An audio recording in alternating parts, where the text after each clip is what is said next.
Imaginemos por un momento que la mente es una caja negra. Durante décadas, eso es justo lo que fue para la psicología. Se podía ver qué estímulos entraban y qué respuestas salían, pero ¿qué pasaba dentro? Era un auténtico misterio. Pues bien, hoy vamos a abrir esa caja. Vamos a hacer un viaje fascinante para descubrir cómo la psicología aprendió a estudiar el pensamiento. Y esta va a ser nuestra hoja de ruta. Empezaremos viendo el problema que lo originó todo, seguiremos con la revolución que lo cambió, conoceremos a sus protagonistas, destilaremos sus ideas clave y finalmente veremos el increíble legado que nos dejaron, un recorrido completo para entender cómo funciona nuestra mente. Antes de esta revolución, había un rey indiscutible en la psicología, el conductismo. Su lema era claro y estricto: solo podemos estudiar científicamente aquello que se puede ver y medir. Y la mente, con sus ideas, sus recuerdos, sus emociones, bueno, eso quedaba fuera. Era literalmente una caja negra intocable. Aquí se ve clarísimo el cambio de chip.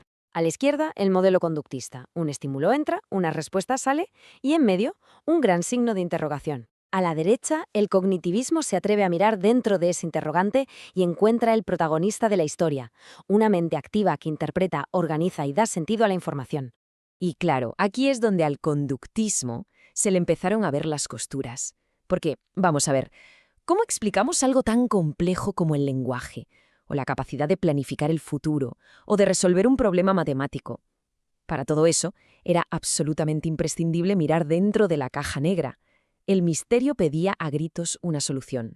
Y con esa necesidad llegamos por fin a la revolución cognitiva, que, ojo, no fue una guerra, sino más bien una expansión de horizontes necesaria y, la verdad, muy emocionante.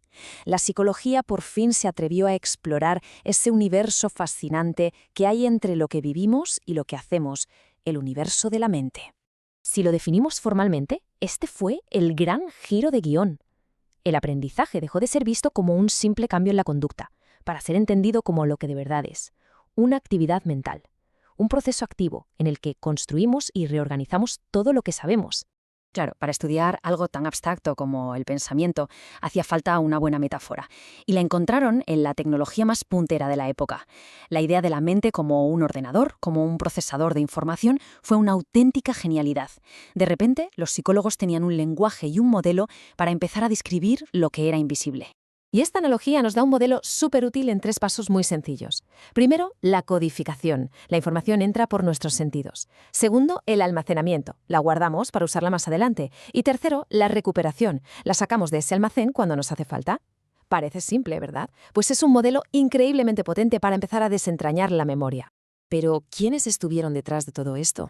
No fue cosa de una sola persona, claro. Vamos a conocer a las mentes brillantes, a los arquitectos que diseñaron los planos de cómo entendemos hoy el aprendizaje.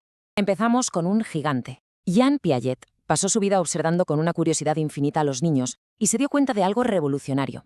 Los niños no es que piensen menos que los adultos, es que piensan de una forma totalmente distinta. Su idea central es que los niños son pequeños científicos que van construyendo activamente su comprensión del mundo. Lo demostró con experimentos geniales como el de los vasos de agua. Si a un niño pequeño le muestras la misma cantidad de líquido en un vaso bajo y ancho y luego la viertes en uno alto y estrecho, te dirá que ahora hay más. Su lógica aún no ha desarrollado la idea de conservación. Esto nos enseña que el pensamiento no solo acumula datos, se transforma. Seguimos con David Ausubel, que nos dejó una idea que, una vez la escuchas, parece de puro sentido común, pero es potentísima, y se puede resumir en una frase. El factor más importante que influye en el aprendizaje es lo que ya se sabe. Ausubel nos dijo, ojo con la memorización sin más. Para que un aprendizaje se quede con nosotros, tiene que ser significativo.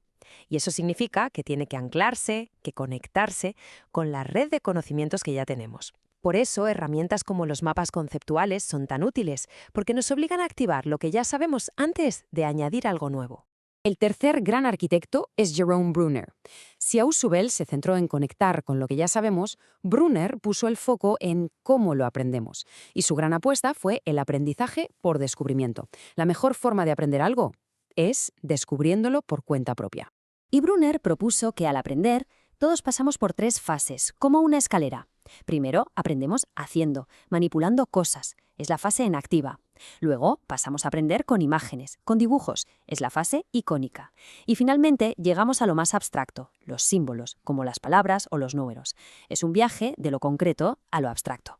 Y nos faltaba una pieza fundamental en este puzzle: una que añadió Albert Bandura, la dimensión social. Porque no aprendemos solos, en una burbuja. Aprendemos, y mucho, simplemente observando a los demás. Esta cita de Bandura es que lo resume todo a la perfección. Imaginemos tener que aprender a base de ensayo y error. Todo. Sería un proceso eterno y a veces hasta peligroso. Por suerte, somos expertos en aprender por imitación. Su famoso experimento del muñeco bobo lo demostró. Los niños aprendían conductas agresivas solo con ver a un adulto, sin que nadie les premiara o castigara. Aprendizaje social puro y duro. Y lo más increíble es que, si ponemos todo esto en una línea de tiempo, vemos que todas estas ideas revolucionarias estaban ocurriendo casi a la vez, en un par de décadas. Fue una época de una efervescencia intelectual alucinante que la verdad sentó las bases de toda la psicología educativa moderna. Muy bien, hemos visto a los arquitectos. Ahora vamos a destilarlo todo. ¿Cuáles son esos planos maestros que nos dejaron? ¿Cuáles son los principios fundamentales del cognitivismo? Si tuviéramos que resumirlo, la gran idea es que aprender no es absorber información, es construir significado. Y eso implica varias cosas. Que la persona que aprende es la protagonista, que hay que partir de lo que ya se sabe, que la memoria no es un disco duro, sino algo que se reconstruye constantemente, que es vital pensar sobre cómo pensamos, eso es la metacognición, y por último, que hay que creer que se puede aprender. La confianza en las propias capacidades es el motor. Y para entender la memoria, este modelo clásico sigue siendo una pasada. La información llega primero como un flash, una impresión fugaz, a la memoria sensorial. Si le prestamos atención, salta a la memoria de trabajo. Ahí es donde jugamos con ella conscientemente. Y si la elaboramos, si la conectamos, conseguimos que pase a la memoria a largo plazo, nuestro gran almacén de conocimiento. Ya estamos llegando al final de este viaje al interior de la mente.